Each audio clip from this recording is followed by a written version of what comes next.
சின்ன குழந்தையிலேருந்து பெரியவங்க வரைக்கும் இந்த டிஃபனை ஈஸியாக பண்ணிடலாம். அதுக்கு நாங்கள் இங்கே ரெண்டு பேக்கெட் நூடுல்ஸ், பெரிய வெங்காயம் 1, பச்சை மிளகாய், தக்காளி, கருவேப்பிலை, கொத்தமல்லி தழை எடுத்து வச்சுருக்கிறேன். ஒரு கடாயில் எண்ணெய் 2 ஸ்பூன் ஊற்றிக்கிறோம். அதில் கொஞ்சமாக 1/4 ஸ்பூன் கடுகு போட்டிருக்கிறோம். ரொம்ப ஈஸியாக சட்டுன்னு செய்யக்கூடிய 5 to 10 நிமிஷத்தில் செய்யக்கூடிய ஒரு டிஃபன்.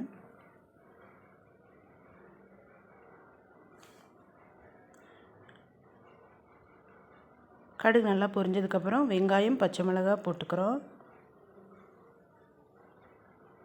உப்பு சேர்த்துட்டோம்னா இது ஈஸியாக வதங்கிடும். அதுக்கு தேவையான அளவு 2 பேக்கெட் நூடுல்ஸ்க்கு எவ்வளோ உப்பு தேவையோ அதை இங்கே போட்டுடலாம்.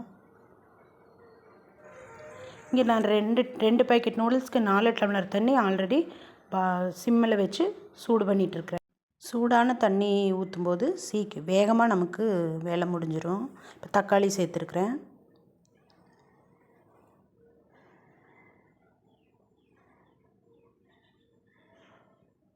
மூடி வச்சுக்கலாம். சீக்கிரமாக வதங்குறதுக்காக ஈஸியாக வதங்கிடும். இப்போ கருவேப்பிலை சேர்க்குறேன். கருவேப்பிலை கொஞ்சம் தக்காளி வதங்கினதுக்கப்புறமா அந்த பேக்கெட் மசாலா பேக்கெட் இருக்கும் இல்லைங்களா, அந்த நூடுல்ஸில் அது போட்டிருக்கேன் 2 பேக்கெட்.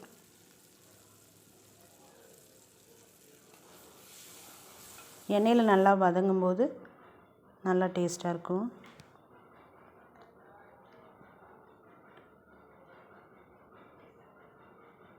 நல்லா தக்காளி எல்லாம் நல்லா கொஞ்சம் ப்ரெஸ் பண்ணி விட்டோம்னா சீக்கிரமாக வதங்கிடும். இப்போ நம்ம அந்த சூடாகிட்டு இருக்குதுங்களா 4 டம்ளர் தண்ணி, அதை எடுத்து ஊற்றிடலாம்.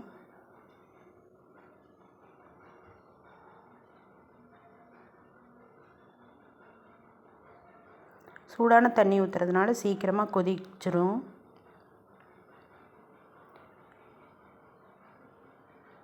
இப்போ நம்ம அந்த 2 பேக்கெட் நூடுல்ஸை சேர்த்துடலாம்.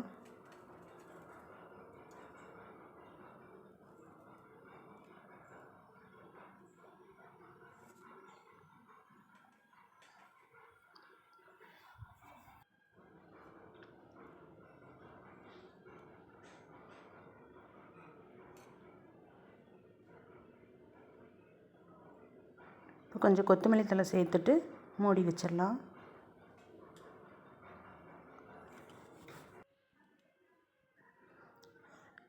ரெண்டு 3 நிமிஷம்தான் நூடுல்ஸ் ரெடி ஆயிடும். நல்லா கொதிச்சுட்டு இருக்குது. இடையில கலந்து விட்டுட்டு உப்பு செக் பண்ணிவிட்டு தண்ணி எந்த அளவுக்கு இருக்குது அப்படின்னு செக் பண்ணிக்கணும்.